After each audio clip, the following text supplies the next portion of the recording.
The bread was in his hand. He didn't eat it. To his left, two men were arguing. One grabbed the other's arm. A guard shouted. Both went still instantly. He closed his fingers and pressed it against his side. He kept walking. Screams came from beyond the fence. He didn't look up. The block was loud that night. A man near the far wall hadn't moved since the count. Two others sat beside him. One had his palms open on his knees, looking at them as if they belonged to someone else. He found his bunk and sat down without looking at any of them. Across from him, a younger prisoner watched him sit, direct, unhidden. He looked at the wall until the young man looked away. In the far corner, someone whispered the same words over and over. No one answered. It stayed where it was. That night, the man in the bunk below his was taken. He heard the footsteps approaching. He heard the door. He did not move. He did not open his eyes. In the morning, the bunk below was empty. The thin blanket had been folded to one side, not the way the man had left it. He climbed down past it. He went outside. No one said anything about the empty bunk. No one asked. Morning distribution, cold with edges, present on every exposed surface of skin. The man directly behind him was breathing wrong. Not illness, something else. He didn't turn around. He reached the front of the line, took what was given, closed his hand before looking at it. He moved away without eating. Behind him, the breathing stopped. The line moved without the man who had been breathing. No one asked why. At the work site, a prisoner 2 rows over was pulled from the line. A guard had found something in his coat. The man stood with his arms at his sides while the guard held the item up. Food. Not much. The guard's voice rose. The others kept working. His hands kept moving at the same pace. Eyes on the surface in front of him. The man was led away. He did not return that afternoon. He did not return the following morning. His place in the line closed behind him. He said nothing. He kept working. A man near the edge of the site stopped moving. Not from injury, not from a command. He simply stopped. His hands were still in front of him, eyes open. He had been working a moment before. A guard approached, shouting. The man didn't respond.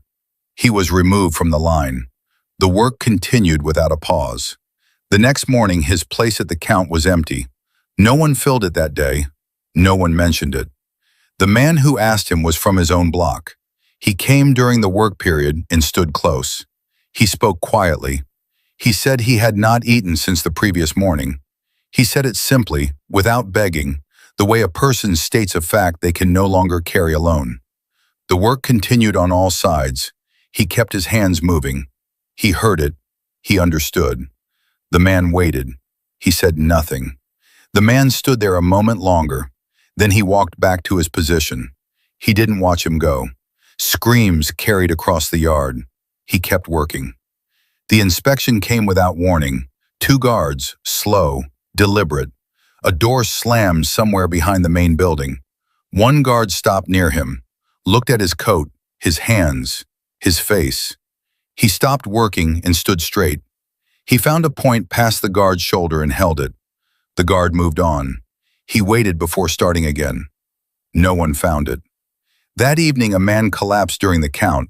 He fell sideways into the man beside him. The man beside him stepped away.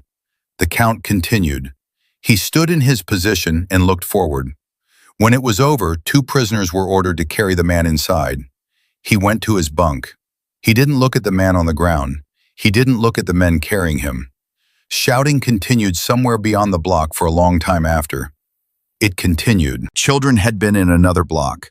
He had heard them once, near the beginning, before he learned which sounds to stop registering.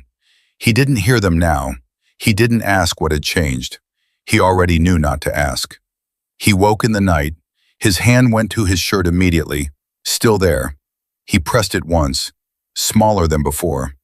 Nearby, someone was crying, quietly. The kind that comes when the person doing it has been trying to stop for a long time. He heard it. He understood. He did nothing. It continued. Then it stopped. He stared at the ceiling until something close to sleep returned. The young prisoner who had watched him, he was in the count line the next morning, standing, but barely. His legs shook. The man beside him held his arm for balance. During the count, his knees gave. He went down slowly. Two men caught him, held him upright until the count finished. He stood in his position. He looked forward. He did not move. He did not help. After the count, the young man was taken to one side. He was not in the line the following morning. His bunk had already been taken by someone else. He had been there yesterday. He was not there today.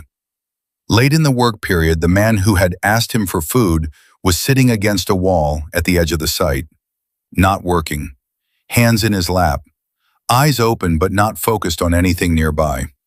He saw this from a distance. He understood what it meant. He looked away. He kept his hands moving. He did not go to him. He said nothing. The line closed without the man at the wall. He was not seen the following morning. No one moved. No one asked. The peak came without warning. A hand grabbed his arm from behind. He turned. The man was from his block, someone he recognized but had never spoken to. The man's grip was tight. His face was close. He said one word, "Please." For a moment, neither of them moved. Then he stepped back. He pulled his arm free. He turned back to the work. The man stayed where he was for a moment. Then the sound of him moving away. He kept working. He did not look back. He said nothing. He kept it. That evening, he sat on the bunk's edge. He took out what remained. He looked at it. He broke a small piece and ate it slowly. He wrapped the rest and placed it in the gap at the foot of the mattress.